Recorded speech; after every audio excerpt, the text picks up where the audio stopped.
What is up, YouTube? What is up? Welcome to another call on Tyrone. I'm here with a special guest. I guess he's a usual. Guess you can call him a usual at this It's been point. a while. It's been a while. It has been a while. Mr. Miles Garrett, how you doing? Doing well, man. How about yourself? Good to be back on here. Doing okay. Doing okay. Just making it. That's about it. Aren't we all?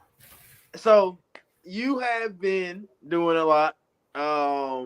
In the news, of course, you've been working with Governor Kemp, but of course, our love is with the Falcons. So, what have you seen this off season, and what are your thoughts on the moves in the draft and stuff like that? Sure. Yeah. No, I think like many Falcons fans, my thoughts have been sort of all over the place from beginning to where we are now. The the Deshaun Watson situation to the pre-draft stuff. I mean, I think we've gone through a whole roller coaster of emotions with this team, right?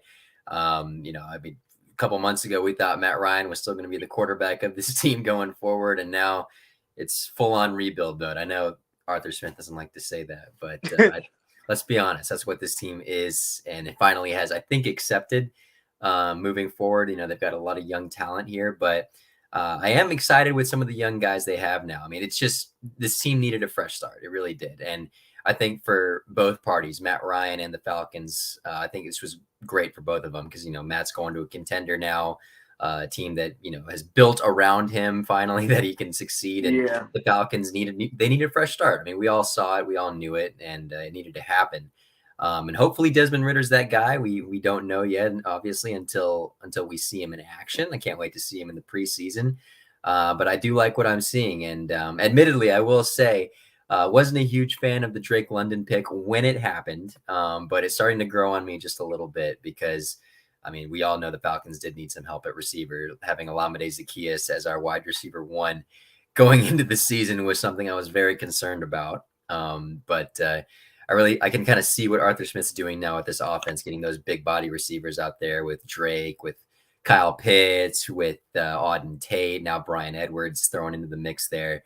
So just a lot of big bodies out there because, I mean, let's be honest, whether it's Marcus Mariota or Desmond Ridder, I've got a feeling that one of the two are going to be running around quite a bit in that pocket behind there. So having those big targets to jump up and catch the ball might be necessary. So I'm really excited. I can't wait for training camp to start so I can get, maybe a little bit of a better look at these guys out there on the field and see what happens. To answer your question, Nakia, this is a exclusive shirt. You had to be on campus. It's the 2018, I think it was 2018, 2017, 2018 school shirt.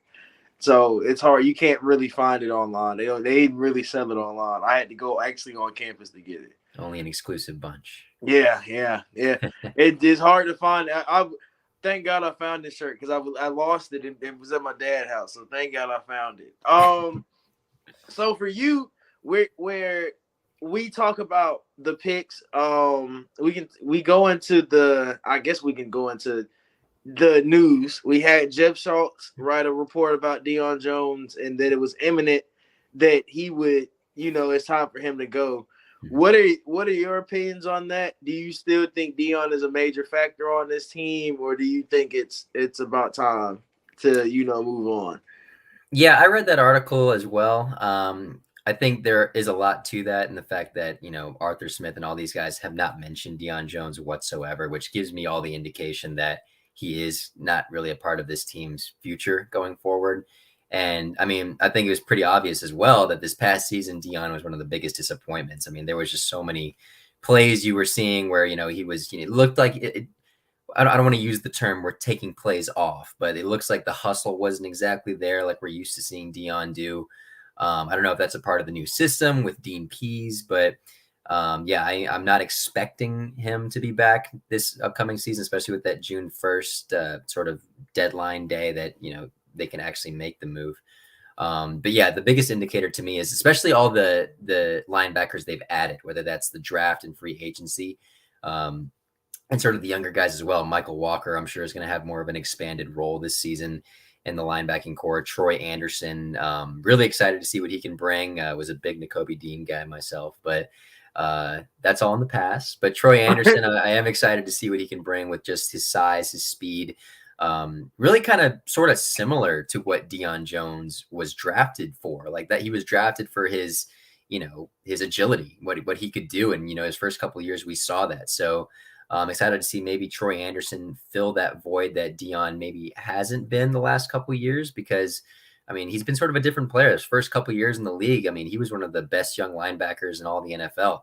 But he has sort of fallen off a little bit for me.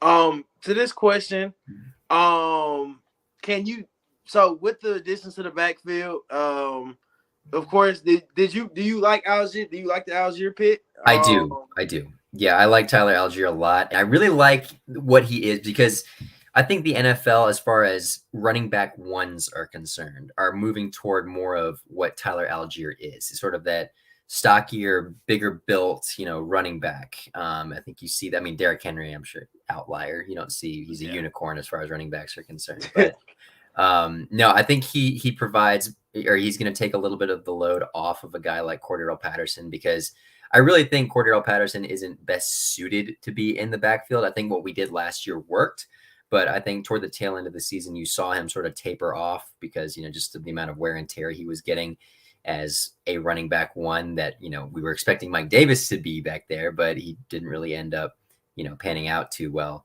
But I am excited to see what Tyler Algier can bring. I do think he has running back one potential. I'm not going to say he's going to be that yet, because of course he's a rookie. We haven't really seen anything yet, but I've seen a lot of his highlight tape. That one play where he's chasing down one of the defenders after a turnover and he jumps and strips him. I was like, damn, this guy's got some speed, man. And like, as far as short and like, he almost looks like a fullback out there sometimes. But yeah, I am excited for him. And I do think as of this point, he is an upgrade over Mike Davis, because Mike was love Mike Davis. Great interview. But I think he was one of the bigger disappointments this past season for Falcons fans. Okay. So we talk about Algier. A lot of people have kind of just forgotten about Quadre, I feel like. Yeah. Mm-hmm. Do you expect Quadre to kind of prove people wrong in this season, or do you think he's kind of just playing that role again? Where he's like a bench player? I'm hoping so, because every time he came in last season, he provided a spark, I thought, at least. Every time he came in, it was like, whoa, 7 yards. We've been needing that. Like, whoa, okay, here we go. But it had me wondering why he wasn't, because, I'm sure he wasn't being put in for a reason. I assumed that maybe he wasn't showing something, but I do hope that they play him more, because I think all three of them complement each other well. Tyler Algier is more of the power back, Cordarrelle Patterson, Swiss Army knife, and Quadre back there, who's a little bit of a change of pace. You can bring him in on third down as short yardage situation, or you can come out of the backfield and catch passes. You can kind of do a little bit of everything. So I think he's a great change of pace back, and would love to see his role expand a little bit more. He reminds me a lot right now of Ito Smith, because I remember I wanted Ito to just play so much more than he did. So I'm hoping that role expands, but time will tell. I'm sure the coaches are seeing something that we're not. You got anything, Devontae? Yeah. What's up, Miles? I didn't. What's going on, man? Get a little introduction in, but hey, how you doing? I'm glad we were speaking outside of talking about, I know last time we was DMing, we was talking about DW from the Arthur show, but now we're talking about a while ago, yeah. So I'm glad to see you on the show. Yeah, glad to be back. Okay, I'm like, we're getting a lot of questions. I'm liking everybody in the comments. If you do have questions for Miles, make sure you do put them in the comments. Eric asked, how do you guys feel about the D tackle position? For me, I think it just takes. I feel like we're. It's funny. I'm going to use his name. We're rushing to see what this D line will be, or at least the D tackle position. But we don't know what Anthony Rush is going to come out looking like this year. We know Grady's going to be Grady. We don't know about TQ, which I still think TQ is going to be a dog. I think this year he's going to take a huge leap. So that's three guys right there. So if you think about Dean Pease, and you still have Marlon, you got to think you still got Marlon, you still got TQ, you still got Grady, you still have Rush. So you got four guys that can play that hand down D tackle position, and then you have your edges. But to be the hand down guys, I feel like we don't have a true nose, and which we all was talking about. We all know Jordan Davis. We were all talking about Jordan Davis as being the nose, Yeah. but we don't know. Rush is a huge dude. Rush is a very large individual. He's not a small guy. He's like 6'5", 300 something pounds. Mm-hmm. So he's not a small guy in the middle. I feel like we have to wait and see. Like I say, like we're waiting. We're going through OTAs, but we have to think. We got to wait till training camp to really and truly be like ready to know what's going to go happen. Yeah, I mean, you got to see him in pads. You got to see him in action, especially in the preseason, I think is when we're going to get a better idea. And man, I am rooting for Marlon Davidson. I have been wanting to see him break out so bad because ever since we drafted him, he's been billed as, Grady 2.0, and great guy too. I love Marlon. He's hilarious, but he really's got to step up. And oh my God, I'm still surprised John Kaminsky is still on this team. Yeah. I've been waiting for him to do something as well. It seems like he has just been like, it seemed like every game he was just always inactive, but he was just always there. He was there. I'm like, is this guy going to be used or? Yeah, being at the games and just seeing him on the sideline, it was just like, okay, he's not dressed, but he's here. Like, what's going on here? I'm waiting to see these guys. Rush, I'm really excited about it. As you were saying, I do like what I'm seeing there. We don't even have to talk about Grady. Grady's Grady, but it's definitely, I mean, this team has had so many areas of concern, but I think the biggest areas of concern have been the trenches, offense and defense. And I hate to say it, but I think that those are going to be the two areas that are going to make or break this team and could be a big reason why they, as many people are predicting, I'm sure Arthur Smith may outcoach this a little bit, but why they're most likely going to have a high draft pick next year. I think the coach, I feel for me, I have a lot of I have high expectations, but at the same time, it's very, because we won 7 games last year, right? It's very warranted to think we can get better against a very easy schedule, mind you. Yeah. Now this year, our schedule has gotten a lot harder, and I think that's the thing where we have to worry about, because it's a hard schedule. It's not like we're playing. Last year was a very simple schedule. We don't have to play the Jaguars again. Yeah, we're not playing the AFC South. We're playing every division we play as a playoff team. Yep. Really and truly. So we're playing playoff teams all year. And I really hope we kind of sort of show ourselves and prove ourselves wrong. But I believe we're going to get over 5 wins. I'll give us over 5 wins, which is kind of like the line where everybody's putting us at. And I think we're definitely going to get over 5 wins. Yeah, my whole theory about the schedule this year is I thought that they're going to have a worse record than last year, but they'll be noticeably better. If you know what I'm saying. I think we're going to watch the product and be like, okay, this is better than last year, but I don't think it's going to result in more wins just because of how hard the schedule is. Yeah, I feel like you said, well, it'll be a better product. You got anything, Devontae? Yeah, as far as the team goes, when I look at the schedule, I wasn't scared, like most people were saying, we're going 2-15. I don't subscribe to that. I think of every game, any game, any given Sunday, I don't care about what the record is. It's who want to play the hardest and who want to get that dub. So that's how I think about it. As far as looking at the schedule, I don't care if it's the Rams, the 0-2 Rams. I don't care who it is. I think this team has enough coaching to get out there with a W. If they do feel like it and if they execute well. And as far as, everybody, we was talking about the defensive tackles, I think, this whole team is potential. So it's kind of hard to kind of project because all we know is that we know what Marlon Davidson can be, but is he? Same thing for Kaminsky, same thing for Taquan Graham, Phil Taylor, Anthony Rush, whoever else they want to bring in. It's just how well are they going to fit on the team? It's just yet to see. It's a bunch of moving parts. So I'm waiting to see them in the preseason and the regular season, and I think they're going to do way better than last year. Well, Mike, Miles, you got told not to talk about Edo Smith. Last time, I promise. Yeah, that's a great point. It's all about potential with this team. I think that's the thing now is we have to see the potential, and it's hard. I feel like it's going to be hard this year for a lot of people because think about it. It's a rebuild season, It and is. Yeah. and especially for Falcons fans It's a who have retool. Retool. Excuse me. Yeah, retool we can't be season. saying rebuild. Yeah, it's a retool season. So we all know as a lot of Falcons fans that they have the false sense that we're supposed to be winning every year, and we're not that team. We don't have Matt. We don't because I feel like this schedule probably would have been different. Let's be honest. If we had Matt, we probably would have saw the schedule a lot different if we had Matt. A lot of people probably would have been like, okay, they're gonna win a little bit more games based off of Matt Ryan. Although I will say, to play devil's advocate, and y'all know me, biggest Matt Ryan fan in the world.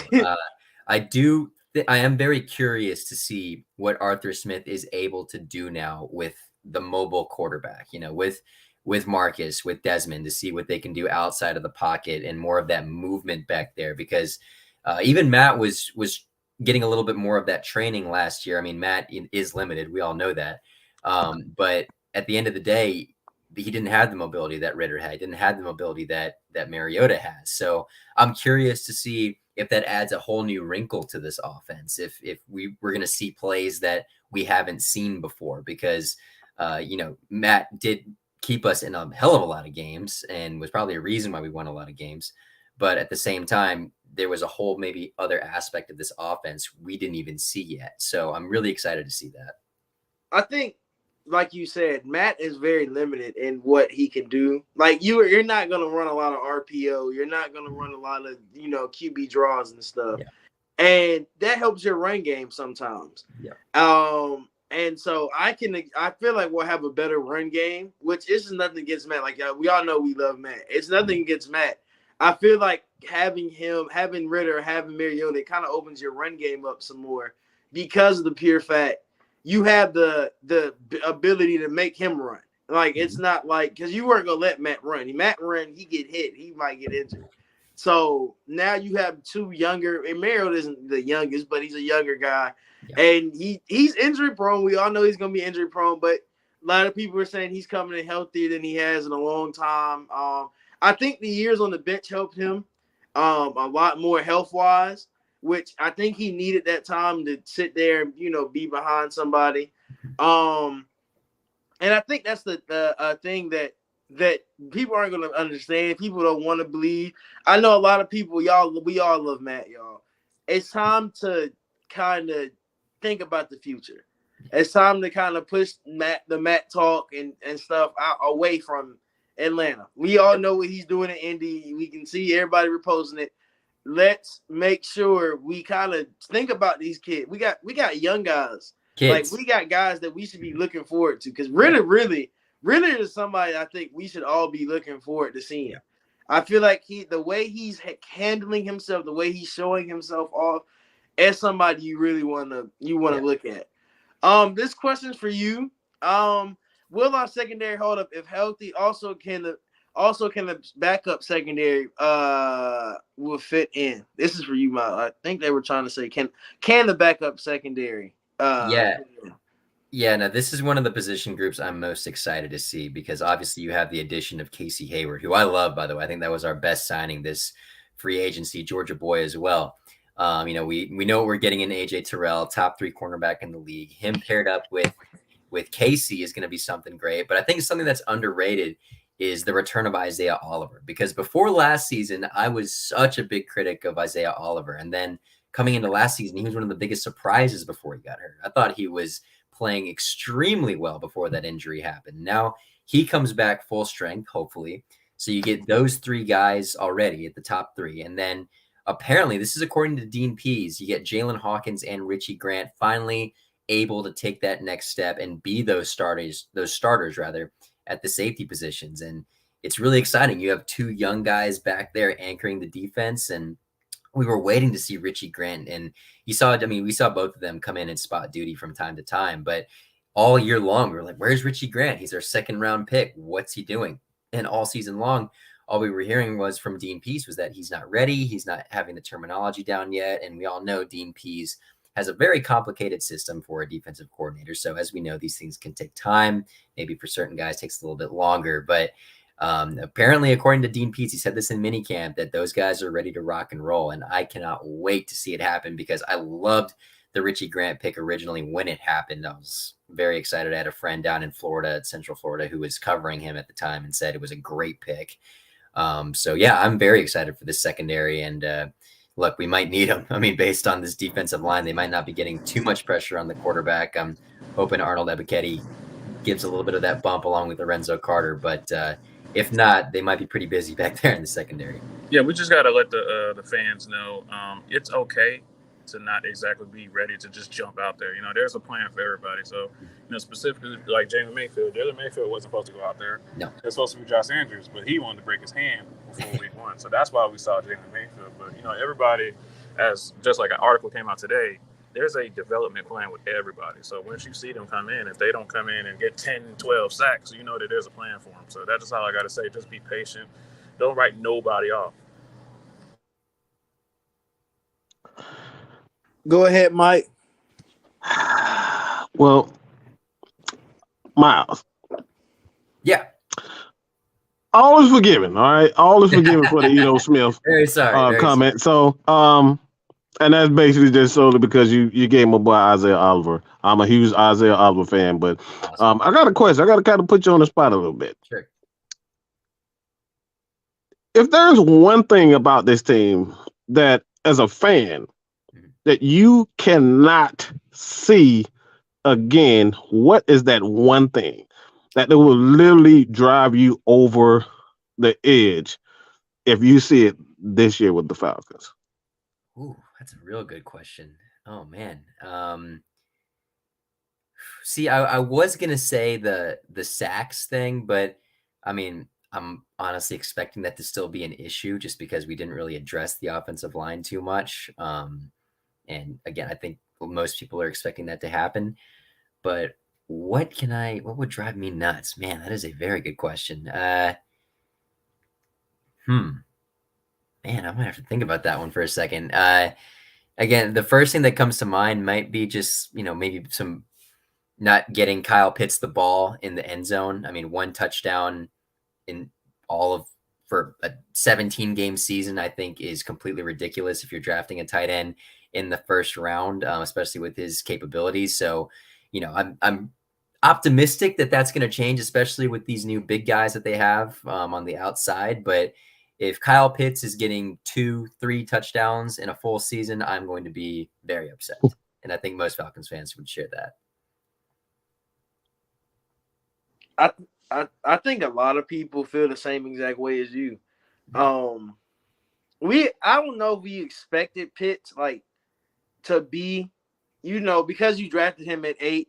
Sure. And you were like, okay, I mean at 4, I said 8 at 4. Mm-hmm. Everybody was like, okay, he's going to have to be that guy. I didn't expect. I know tight ends, they take some time to develop, but I expect, and I know he did extremely well yardage wise, set records, set precedents, loved all that. I just 1 touchdown isn't cutting it for me. I'm like, if we're drafting a weapon that high, he's got to score some touchdowns. Yeah. For you, this is another question for you.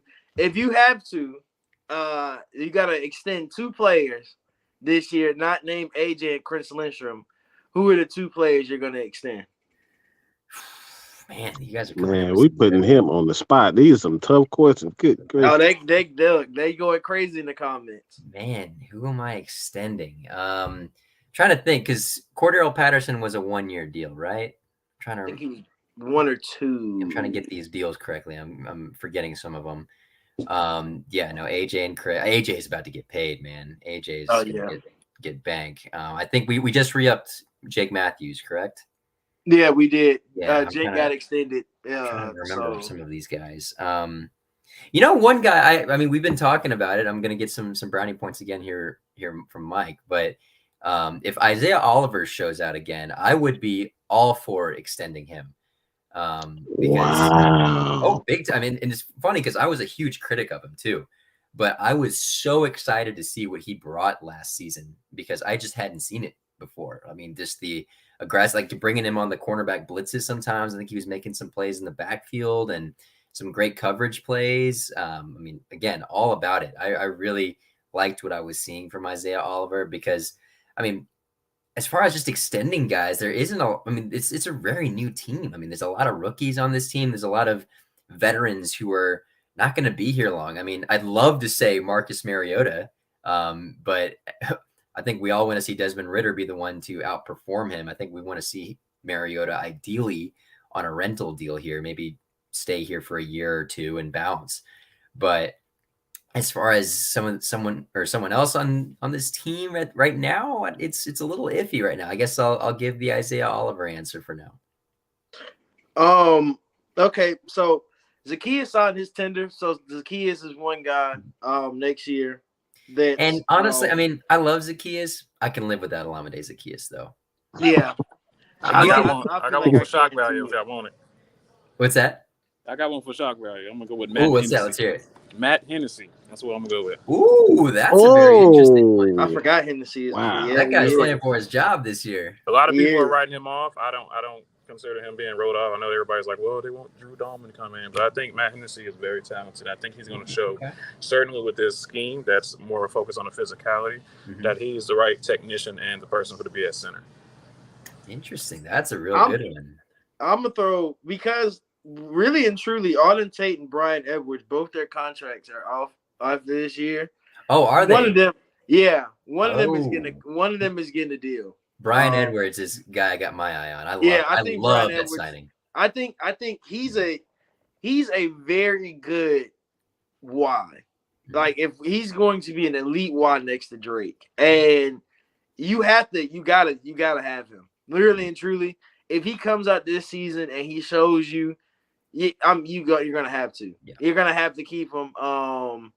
That's the thing where you're gonna have to find your receiving core. We went down this year and we went and got a whole lot of wide receivers, but we don't have our receiving core just yet. Yeah. And a lot of guys, hopefully he doesn't expect a huge contract, which I wouldn't expect him to if you're him, because you weren't getting a lot of snaps in with the Raiders. Now, if you come here, he's not a wide receiver one either. I mean, he knows his role. He knows his role. He's a wide receiver two at his best. Yeah. At his best, he's a wide receiver too, especially in the NFL. Now, Tennessee, he was a different breed. I mean, in South Carolina, he was a different breed of. But in the NFL, you're a wide receiver too, and you understand at this point you're young. He's only like what 20. He's still very young. Yeah, 23, 24. Like, and Drake's barely 20. And Drake barely is 21, 22. So you have your X and your Y are very, and then of course Pitts is just a unicorn. Yeah. So he goes and plays at any position he wants to. So you have to add that third wide receiver, which we don't know. It could be Tate. It could be we might just keep Zacchaeus because Arthur Smith likes Zacchaeus. Like he's come out and said that's what he is too. I think Olamide Zacchaeus at his best is a wide receiver 3. Yeah. I don't think he's a wide receiver 2. I mean, he's too little. He's too little. He's rare. He's really, I feel like he's a slot guy. Yeah. Extremely athletic, but I mean, if he's your wide receiver 2, as he was he was wide receiver 1 for a little bit of last year. I mean, that's a problem.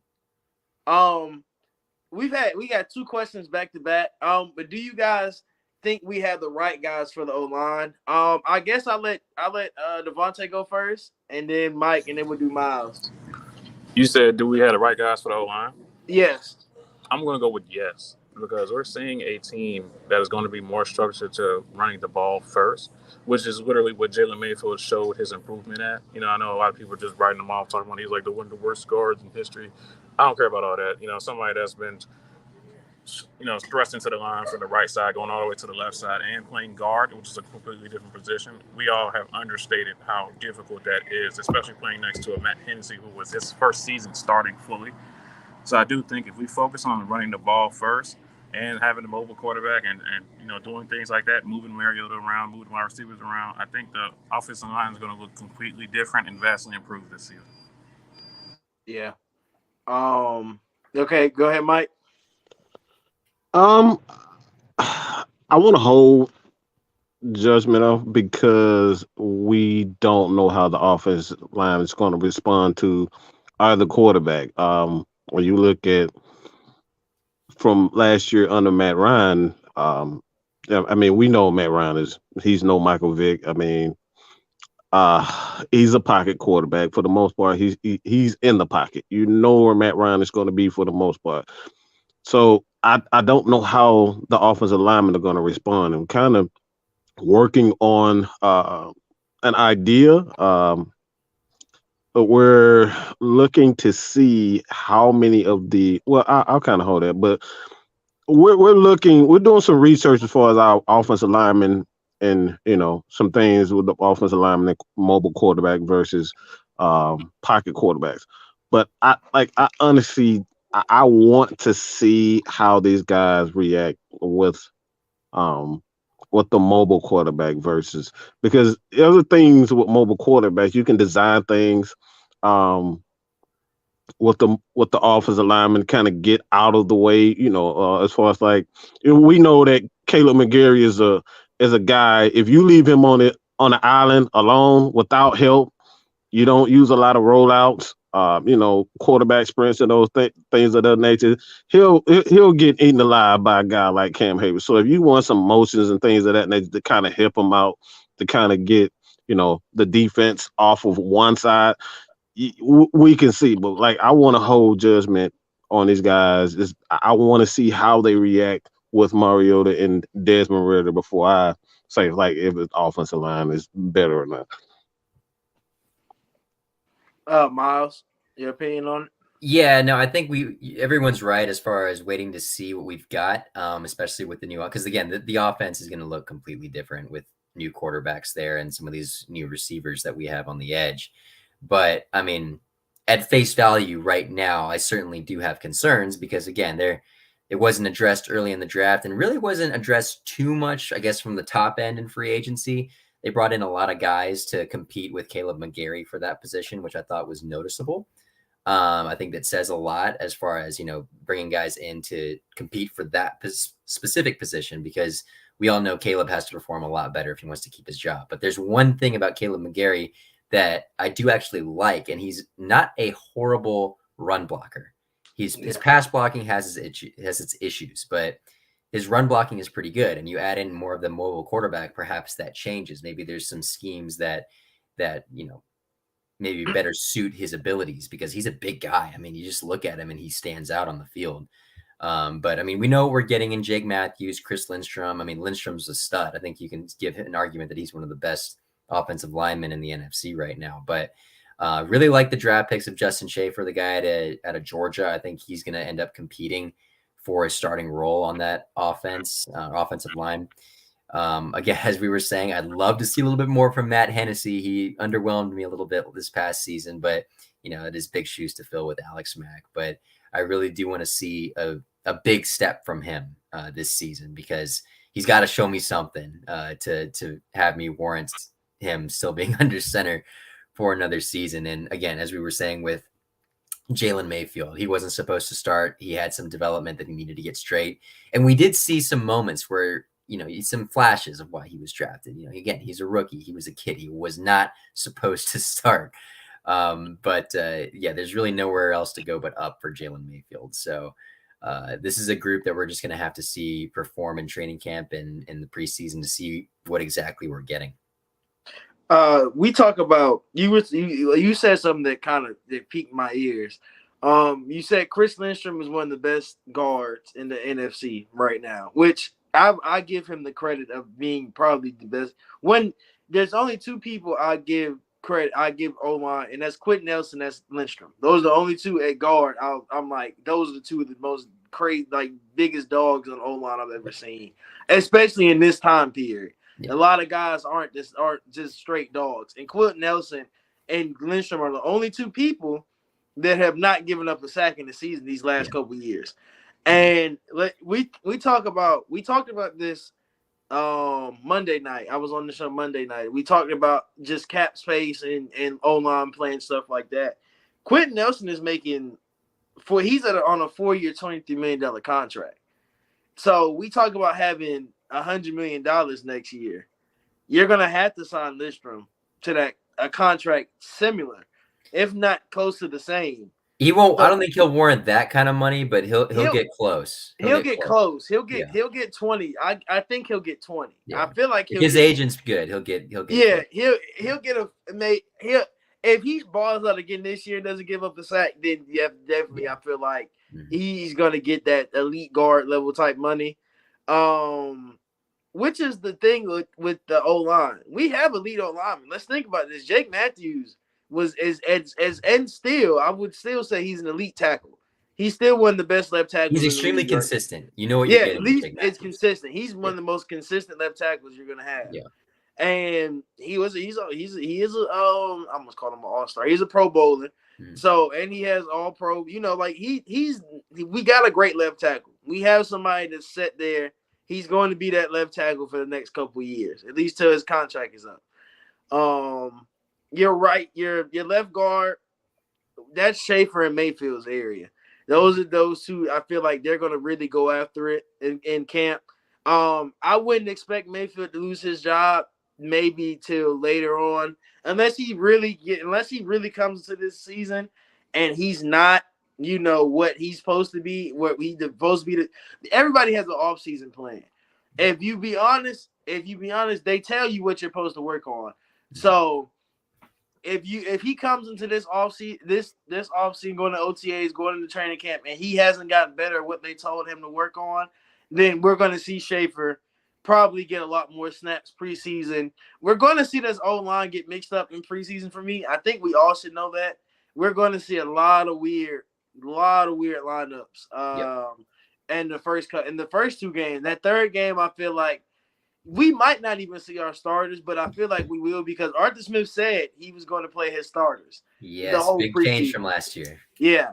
He said he realized he messed up and that he was actually going to play his starters this preseason. So I feel like you have to realize these O linemen, I mean, they have to grow together. Like James said, it's a growth and development. Hennessy is still my pick at center. I love Drew Dalman. I love the Drew Dalman pick last year. If you guys know, y'all know, you go on my page, if you go on Feedly, you see I did a Drew Dalman show. I love Drew Dalman. Drew Dalman gets to the second level better than any center I've seen. It's just, what is he going to do?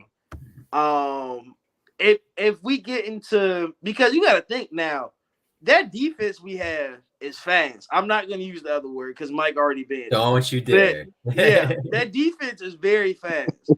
And we those guys got to go versus them when we put on pads. Yeah. And you're going to have to see Mayfield block Tony Anderson. Troy. You're going to have to see him block Troy.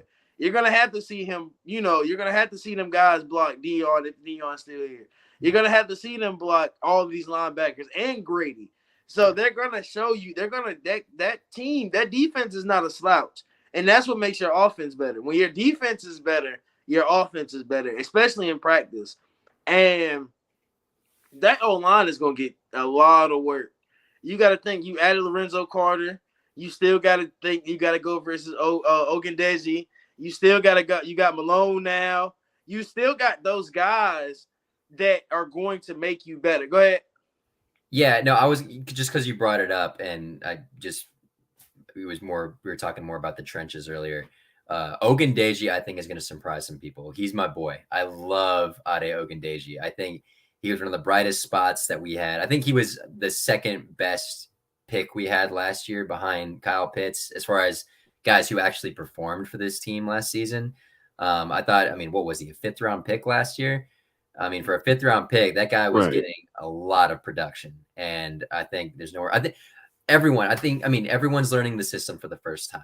When you have a new offensive coordinator, new defensive coordinator, everything is new, everything is fresh. And of course, it's no different with the rookies. But I think Ade has got so much potential. His size, his speed, I think he can add so much to this defensive line. And as you said, I think there's a lot of excitement there because we all know Dean Pease is a phenomenal defensive coordinator. He's won at every stop he's been at. And he has a very complex system. It's the reason why Richie Grant wasn't playing a lot this past season. So I think we see these guys with a full season of learning, of growth, of, figuring out the terminology of these things we're going to see some good things. I think the defense might actually surprise some people this year. And Ade, I just wanted to throw it out there. Love him. He's my guy. I was like, when you were at Notre Dame? Yeah. Oh yeah, that's why I got a soft spot. I was like, yeah, I so always like that. You had personal conversations with him, so you know him kind of.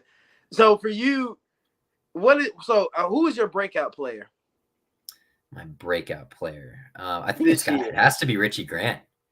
I mean, Richie's he didn't play at all last year, so I think he's projected to start this year. Everyone's been raving about him so far.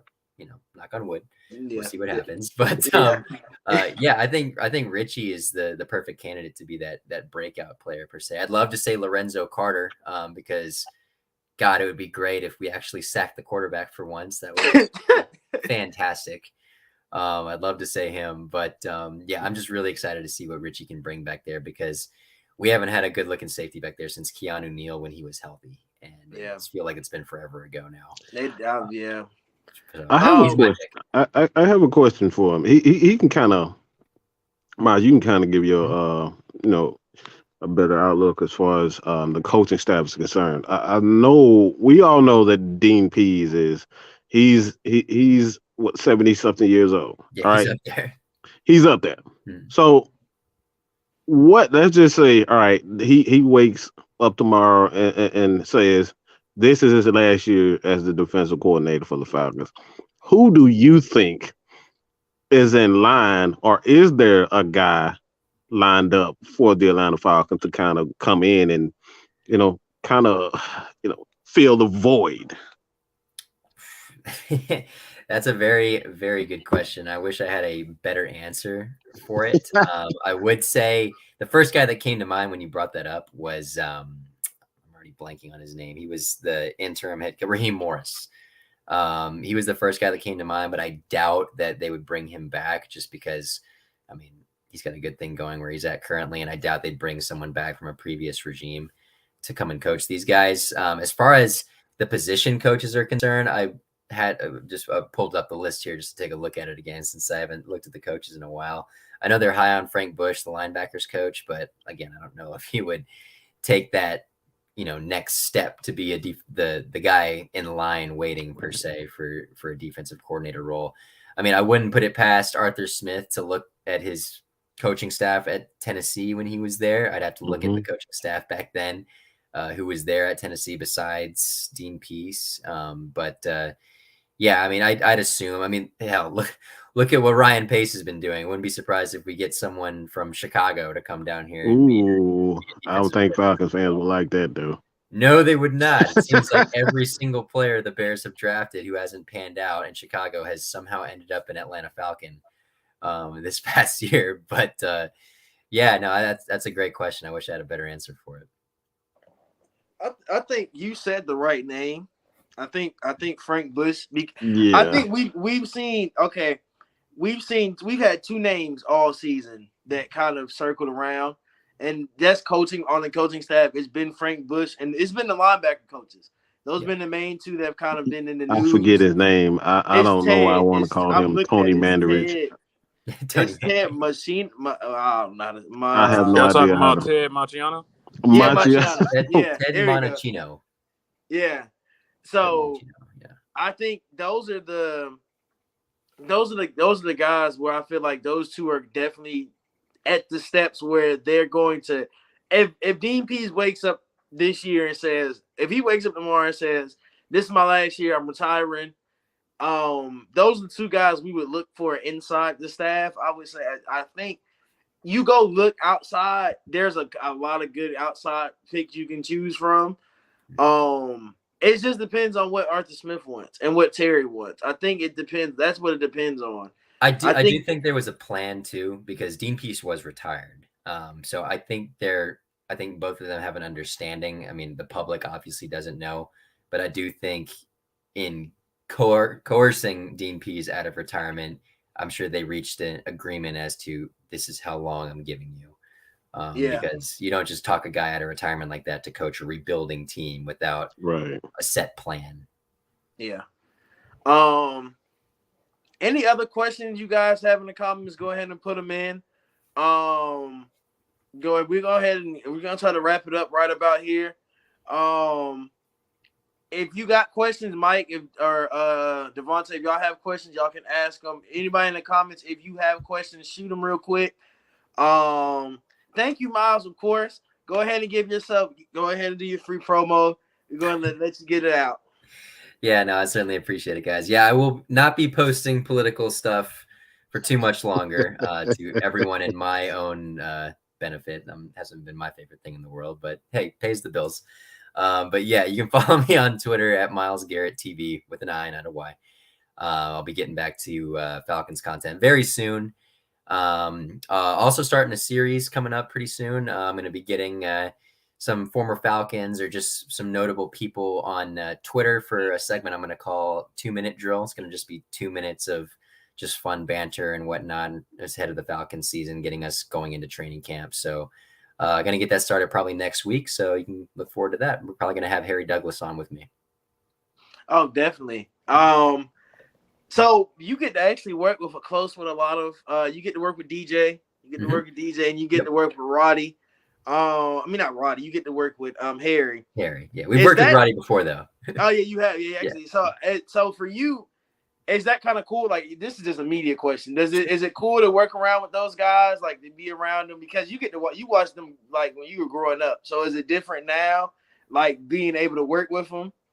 Oh no, it's crazy. I mean, I remember watching DJ win the 2005 SEC championship when I was like 10 years old. So it was kind of funny to end up having him as my coworker now and seeing him in the office every day. But no, DJ's a great guy, humble guy, works very hard. He's pretty much become like the sports MC of the entire state. I feel like he's always doing stuff, whether it's for Georgia, UGA, and for the Atlanta Falcons. But yeah, Harry Douglas is absolutely hilarious. One of the funniest guys I've worked with. He's a busy guy too. He's a First Take now and ESPN. He's a very busy guy, always doing something. But working with those guys has been a pleasure. I really enjoy them. A question from Noah. If Dean P says that, where does that put our process? Would it force us to get a playoff spot this year? I wouldn't go as far as playoffs. I'd say improvement. I would certainly say that. I think it's going to be a lot better than what we saw last year. But I would definitely pump the brakes on playoffs. I would just say we will definitely be more competitive. I just don't know if that'll result in wins just yet. Mike, your opinion on it? Well, I do think the process is on track. I think it's on the right track. I'll put that out there. No, I don't think so. I don't think DNP is that type of person. I don't think he's one of those guys. It's like, all right, you have to make the playoffs or I'm going. Like, I don't think he has that type of mentality. I don't think he had that thinking that we're thinking when he, took the job to begin with. He knew it was going to be a process. He knew the Falcons' issues, aging quarterback, an aging wide receiver, the defense that needed to be overhauled. So I don't think it would force the Falcons to play. Devontae?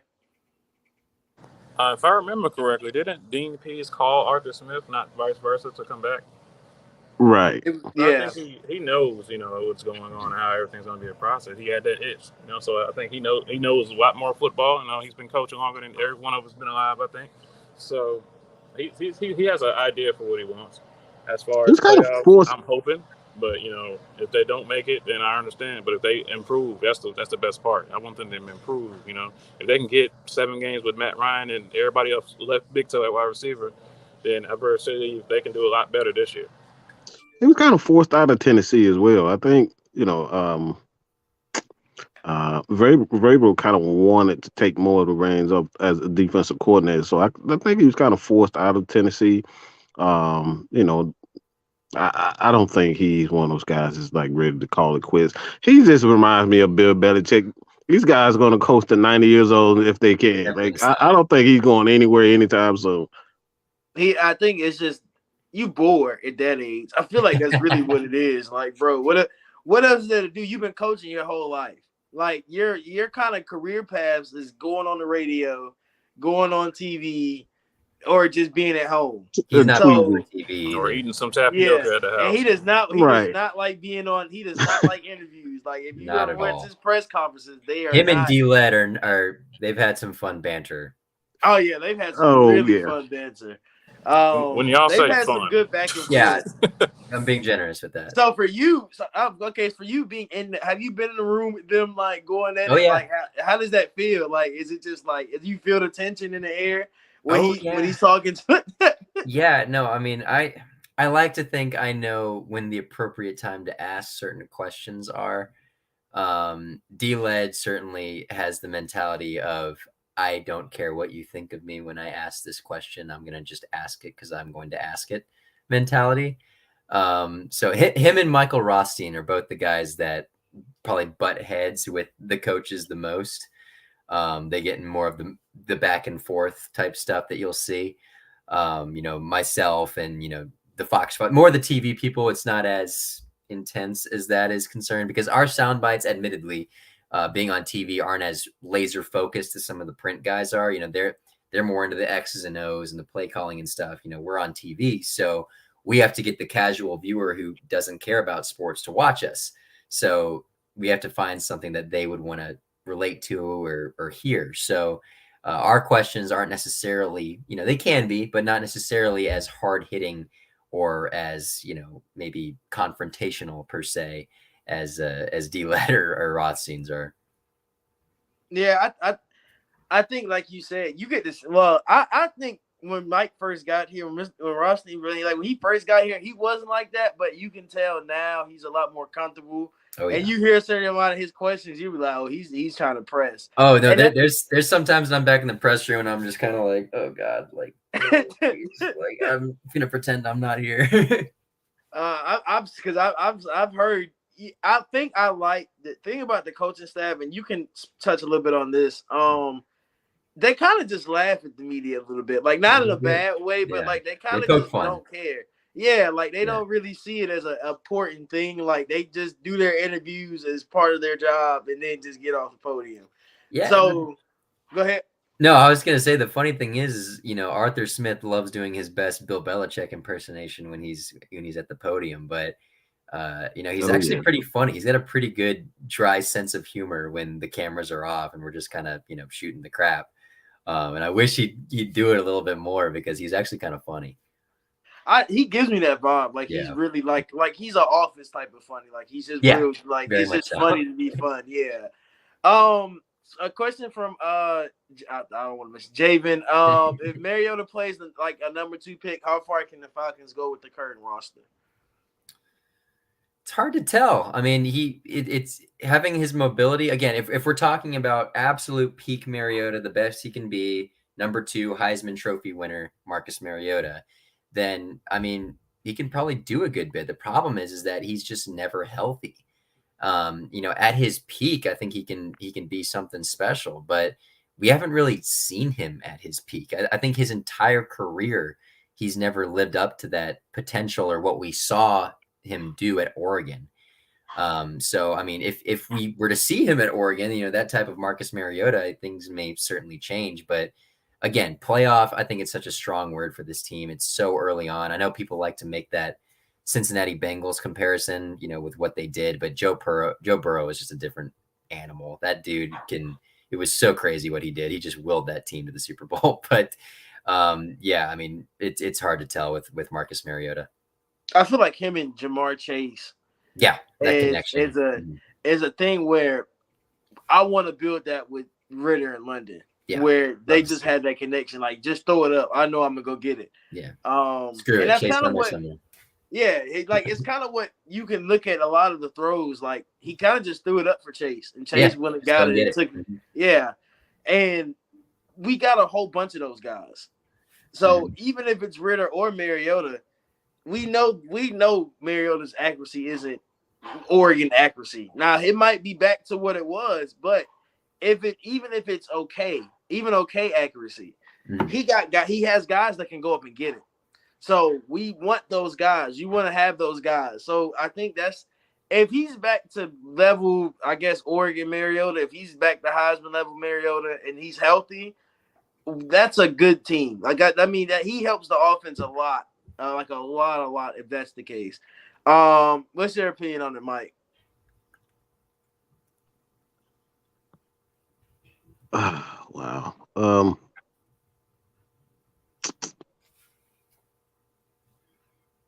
That's. I'm gonna just go with what Miles said. I'm just gonna piggyback off. I'm look. I'm just gonna say it like this. He's no Matt Ryan, and let's not pretend that he's Matt Ryan or he's going to be Matt Ryan. So I don't have those same expectations. I think it's foolish to even have those expectations and think, all right, he's going to be a number two. There's been number two picks, number one picks that didn't live up to the hype. So I'm not going to put extra, that extra,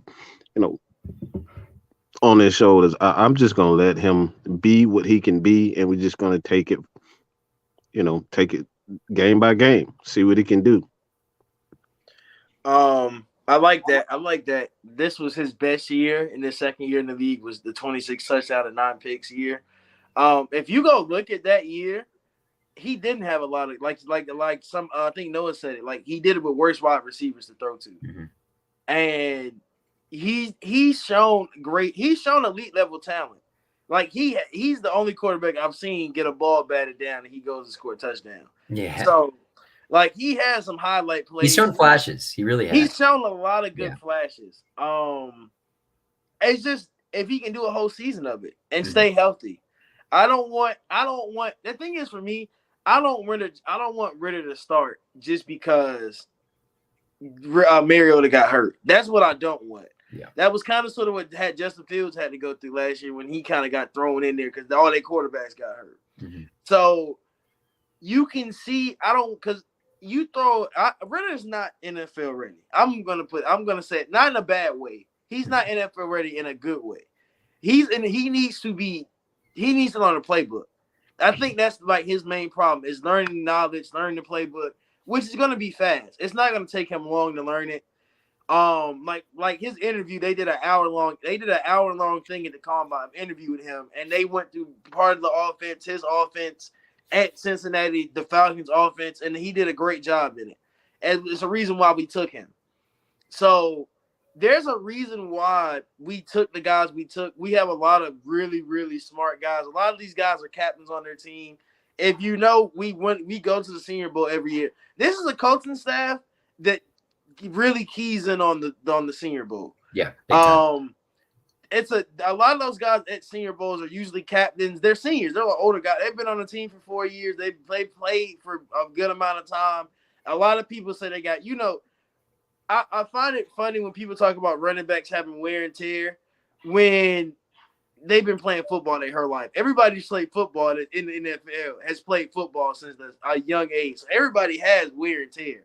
Yeah. So it doesn't matter really what other, I guess what how I put like whatever, however you see it, it's a wear and tear. It's a wear and tear league. And with this coaching staff, they go and get these older guys. They might not have a lot of wear and tear, but they got a lot of experience.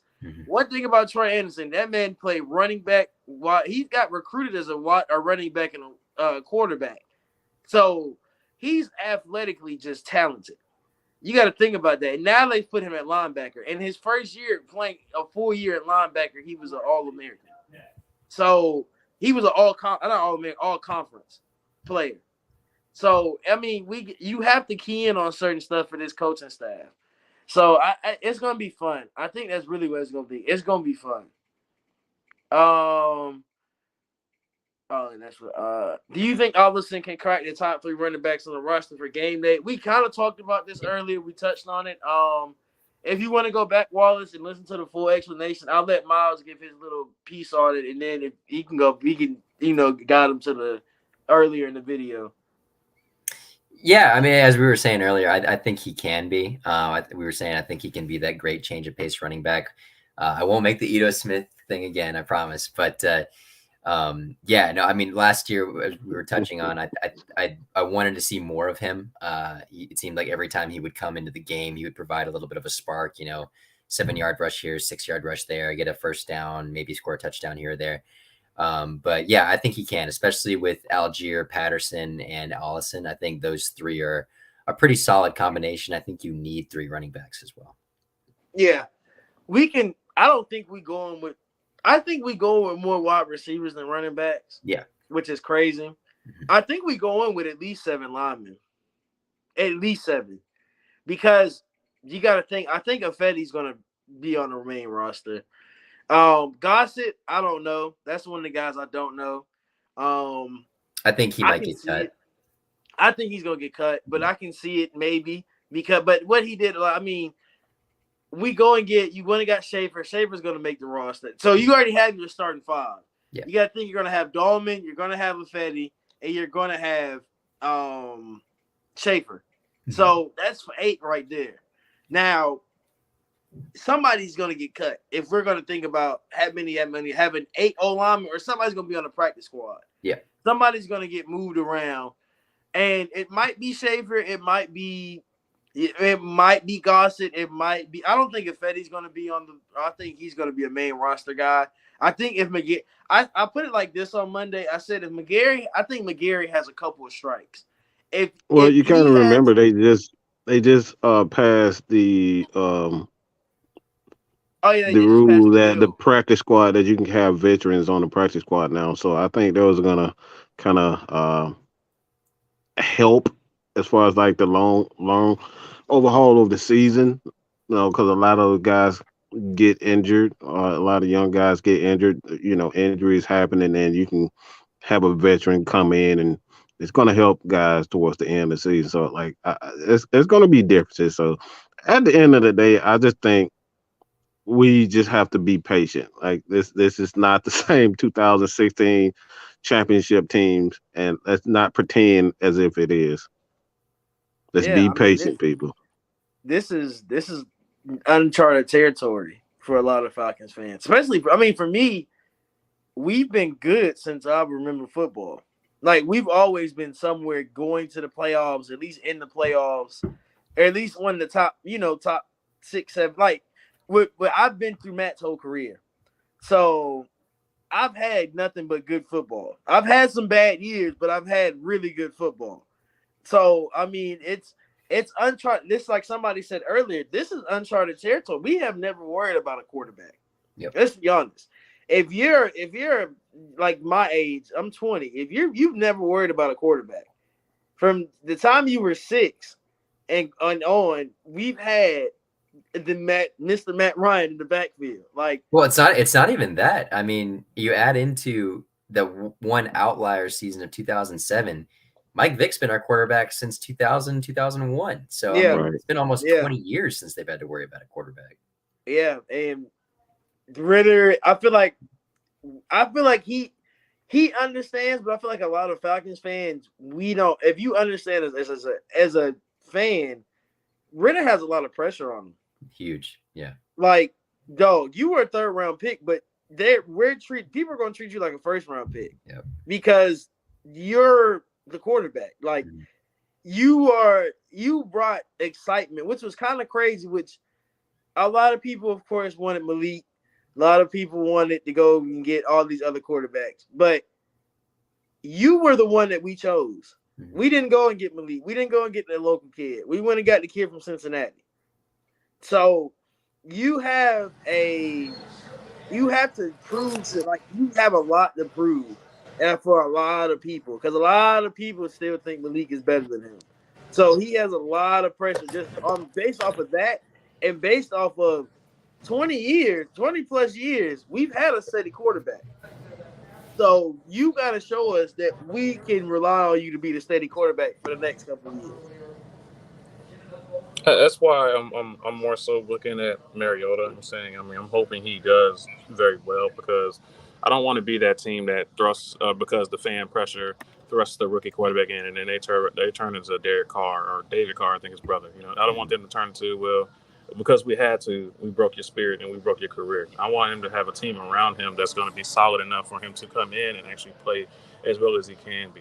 I'm not, obviously we're content creators. We're not one of the fans that's going to be like, well, because he got drafted, he needs to start. I see the comments on Twitter all the time. Start Ritter. Show clips of Ritter. Like stuff like that. Like even the clip today with Mariota throwing a really nice ball to Kyle Pitts. People had to find something negative about. I'm just like, that's a good throw. But there's people like, oh well, dang, Richie Grant. Like, come on, man, Kyle Pitts out here, a whole unicorn dragon out here. Y'all thinking he finna stop him one-on-one? People. So we just got to look at the team and not be fans of one player. I think we need to just support the team as a whole. That was a beautiful ball. It was a good-looking ball. That was a beautiful ball. And it was like if you're Richie Grant, you couldn't play better coverage. Like you really couldn't have. It was right in the pocket. So, like it's something where you got to think about that. We were talking. It's so funny. When we had the conversations when we signed Mariota about what was his arm going to look like, what was this going to look like, what was this going to look like what we've seen in clips and stuff. He's kind of, he's kind of showing off. So for you, Miles, go ahead. This will be my last question. Getting into we're getting into OTAs, getting into training camp. What's kind of your schedule? Like, are you going to be there a lot, or are you going to be, I know you're moving around because of your job and all that, but like, what is your kind of like game plan for this off season? Yeah, so unfortunately, I won't be there for the rest of OTAs. I will really get going with more of the Falcon stuff, official Falcon stuff in July, as we start prepping for training camp and stuff. But like I said, I'll be doing some, stuff on social media, that kind of thing. Nothing, at the facility or anything. But July is when things will really start picking up for me. Okay. Do y'all have any other questions, Mike or Devontae? I guess, I just say I hope to see you back in the show, Harry, DJ, whoever. I want us to have a good party, maybe Friday Night Madness, whatever. Mad Mike show, Friday Night Madness. If we can get everybody together, I think that'll be extremely fun. Absolutely. I have one question. It's not it's kind of football related. Do you ever get tired of people mistaking you for Miles Garrett? Yeah, I mean, it's something I've just learned. It's gonna be a part of my life forever now, so I've just accepted it. as far as being annoyed, it's honestly something I just lead with now. Like when they ask, "Oh, like what's your name?" Like I'm saying Miles Garrett. Yeah, like the Cleveland Browns player. So before they can even say it. Oh, yeah, that's kind of funny. I couldn't do it. I know that's kind of. Every tweet is so funny. Whenever Miles Garrett does anything crazy, they just tag him. Every time. Yeah, they tag you. God forbid he has some penalty or like a 6-sack game or something, and it's like, oh, great, here we go. Your mentions just have to be like, and it's not spelled the same. His is M-Y. No, it's not spelled the same. We look very different. We have extremely different amount of followers. I mean, we've got the blue check, but other than that, there's nothing. Like, yeah, it's kind of the same age, so maybe that's it. But thank you, man. We appreciate Miles. it, man. Absolutely, happy to be on. I always love getting on here. Thank you, Mike. Thank you, Devontae. Thank you guys for coming on. The Unholy Alliance. It's strong, man. We kind of we're building, man. Y'all go ahead and subscribe to Mad Mike Sports. Go ahead and subscribe to GHSM on YouTube. Go ahead, of course, subscribe to Fila. Of course, we're getting into I'm going to start doing Fila only shows. So y'all make sure you follow and subscribe. I'm going to do a lot of dream stuff over there. I'm already doing a lot. Me and Devontae have a show coming soon. So make sure you follow us over there. I'm watching one of the games live, hopefully pretty soon. So you will be able to watch me live react to a dream game. I'm trying to find the right one, which one is going to fit my schedule. Because last night's game was disappointing. I just wanted to get that out. Last night's game was sad. I can't even lie about it. But make sure you guys go over to Fila. If you're on Mad Mike, go over to Fila. Shoot a subscription over there. Turn your notifications on, and just like the video, comment, subscribe. I'm gonna be on both channels. So if you comment on his channel, I'm gonna see it. If you comment on my channel, I'll see it. Follow Miles on Twitter at Miles Garrett? What's TV. the last? What is it? TV? Okay. TV. Okay, because I know some people have their channels named like the WS. I should put it on there. Yeah. Make sure you follow Miles at Miles Garrett TV. Make sure you follow Devontae at Cookie by Nature. Follow Mike at Mike Sports. All of us are active on Twitter. You get a lot more interactions with us on Twitter than you will on probably a lot more other apps, especially me. I know. For everything else, I guess I'll make the announcement on here too. FAMU podcast is coming, guys. I actually have started my channel. If you follow me on Twitter at FAMU_Central, we actually I'm it's getting big time, man. It's football season, y'all. It's May, but it's football. Like we're getting into summer camps. We're getting into recruiting stuff. So always look on our pages to find the news. You'll follow us, follow Fila's Twitter page at Fila_SP. You can find us on Facebook. You can find us on really anything. If you look up Fila Sports Podcast. Hopefully we will put this on the podcast. We'll make it a podcast so you can listen to it while you're driving, while you're walking around. If you do want that, like the video, put it in the comments. Mike will make sure it will be posted. I will make sure. Thank you guys for coming out again. Oh, Prize Picks. Y'all. It's simple. It's the simplest betting app you can use. I promise you, if you use Prize Picks, it's 1, 2, 3, and you can make as much money. And look, I don't gamble a lot. If I do, it's gonna be on Atlanta sports stuff. So you got games going on. You got the playoffs. You still got other sports going on. Every sport is on there. If you want the prop bet, if you want to bet on points, if you want to bet on this, if you want to bet on that, it's gonna be there.